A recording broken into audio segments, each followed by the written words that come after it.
C'est quoi la socialisation secondaire? Avant de parler de la socialisation secondaire, nous allons tout d'abord définir ce qu'est la socialisation. C'est quoi la socialisation?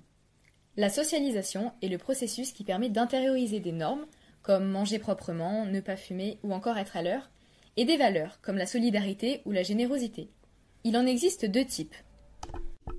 La socialisation primaire. La socialisation primaire se déroule pendant l'enfance et l'adolescence, durant laquelle se construisent la personnalité et l'identité sociale de l'individu. Elle se fait essentiellement avec la famille, qui est omniprésente, ou bien avec la nourrice, l'école, les amis ou encore les médias. Et la socialisation secondaire. La socialisation secondaire, quant à elle, se déroule à partir de l'âge adulte, dans les différents milieux sociaux que fréquente l'individu.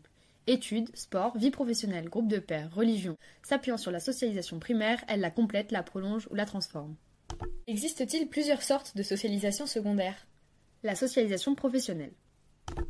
On peut parler de socialisation professionnelle car au cours d'une profession, l'individu intériorise des façons de faire, d'être ou de penser qui vont être susceptibles de transformer son identité.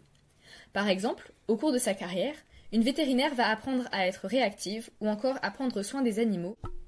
La socialisation conjugale ou parentale. On peut parler de socialisation conjugale ou parentale car la mise en couple ou le fait de devenir parent conduit à l'intériorisation de nouvelles normes et valeurs.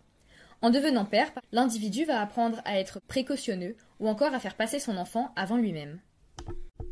La socialisation politique.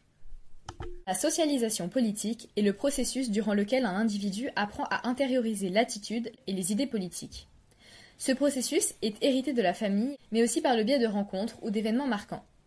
Par exemple, en fréquentant des étudiants engagés qui manifestent, un individu va potentiellement se mettre lui aussi à manifester et à s'engager plus fortement. La socialisation secondaire peut-elle être à l'origine de trajectoires improbables? La socialisation secondaire suit la socialisation primaire dans son développement, mais elle peut s'écarter de la trajectoire qui était la plus probable pour l'individu.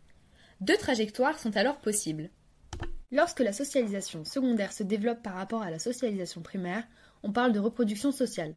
Ce phénomène a souvent lieu avec une reproduction par homogamie, lorsque deux individus se mettent en couple alors qu'ils sont issus du même groupe social, souvent dû au fait qu'ils fréquentent les mêmes lieux et à leur éducation qui a été similaire.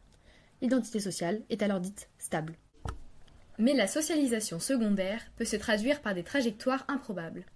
Lorsque la trajectoire individuelle est statistiquement peu probable, on parle de socialisation de transformation. Nous pouvons donc affirmer que cette étape de socialisation est primordiale dans la vie d'un individu et se déroule tout au long de sa vie. Les différentes instances sont plurielles et peuvent affiner ou bouleverser les acquis de la socialisation primaire et donc son identité sociale. Created using Powtoon.